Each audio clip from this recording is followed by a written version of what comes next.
Honestly, all the important words have been said already. A few years ago, I read a book, and I know I talked about it. It was called The Help, and there was also a movie called The Help.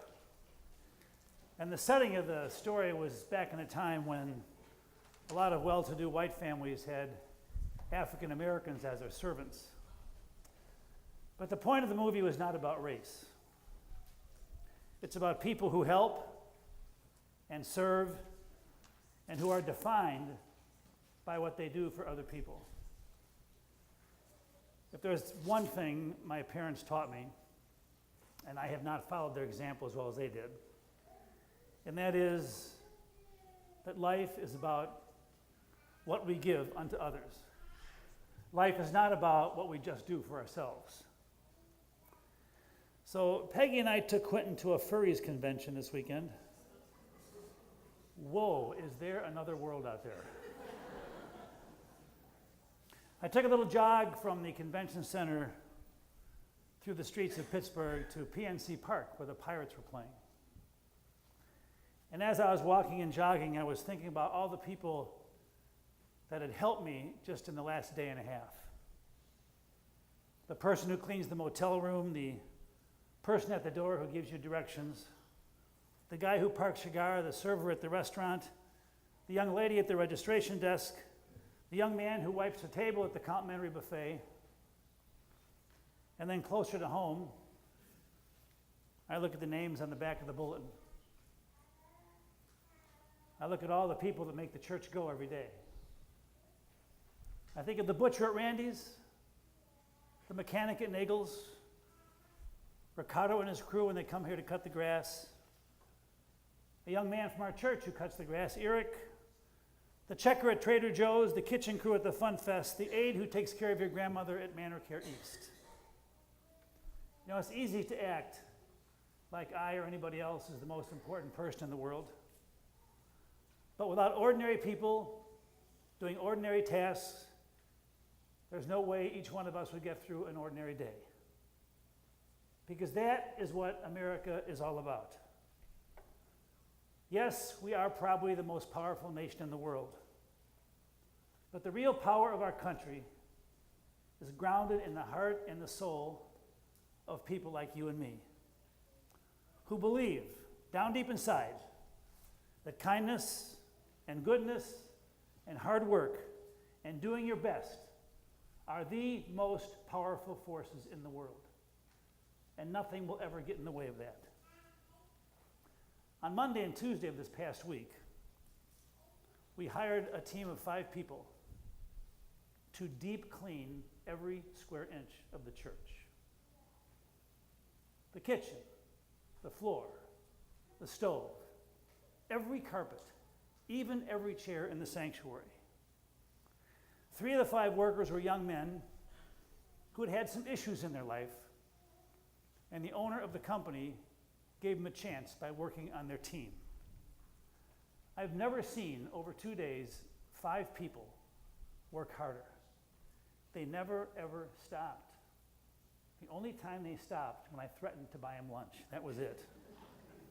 Tuesday morning, the second day, I saw the boss and I said, by the way, the kitchen floor has never ever looked this good. And he said, it's not good enough for me. We're going to do it again.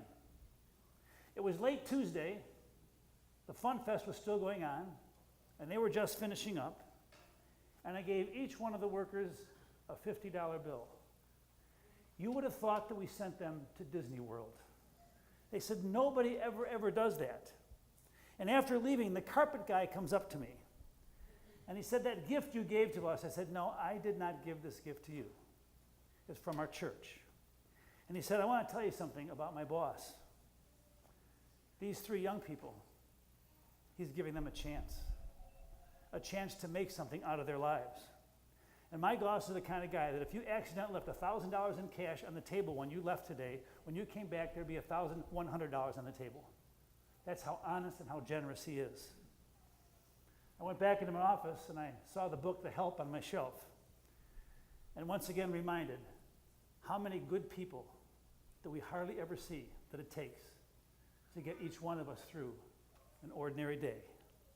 America, America, God shed your grace on thee. So when each one of us wakes up on the morning of July 4th to celebrate the birthday of the Declaration of Independence of our country, when we wake up, thousands of our men and women are still serving in places like Africa and Germany and Iraq and Afghanistan. And many of them are still at risk. When we wake up in the morning, there'll be hundreds of innocent kids only 20 or 30 minutes from here who wake up in the morning and they cannot safely play on their front porch or in their front yard. When we wake up on the morning of July 4th, there'll be thousands of people in the state of Illinois with disabilities who work for the state, who desperately want to be paid on Thursday and Friday. And our prayers are with them. Our prayer book is full of all kinds of people like you that are going through so much stuff in your journey through life. But there's also some fun stuff too. The Cubs are under 500. The White Sox are way under 500. And Patrick Sharp has come back to the Blackhawks. There's also lots of fun things to think about on the 4th of July. And also, within the next 2 weeks, our church will have a brand new front parking lot. But here we are, worshiping together and praying together, knowing that in all the tough stuff, the important stuff, and even the little stuff and the fun stuff, somewhere in the middle of all that, there's that higher power that gives us the strength to face every day. There's a God who loves us and nurtures us and cares about us. You see, America is more than a country. It's a spirit. It's a way of living. And our calling and yours is to make sure that that spirit comes alive in the way that each one of us carries ourselves every single day. Amen.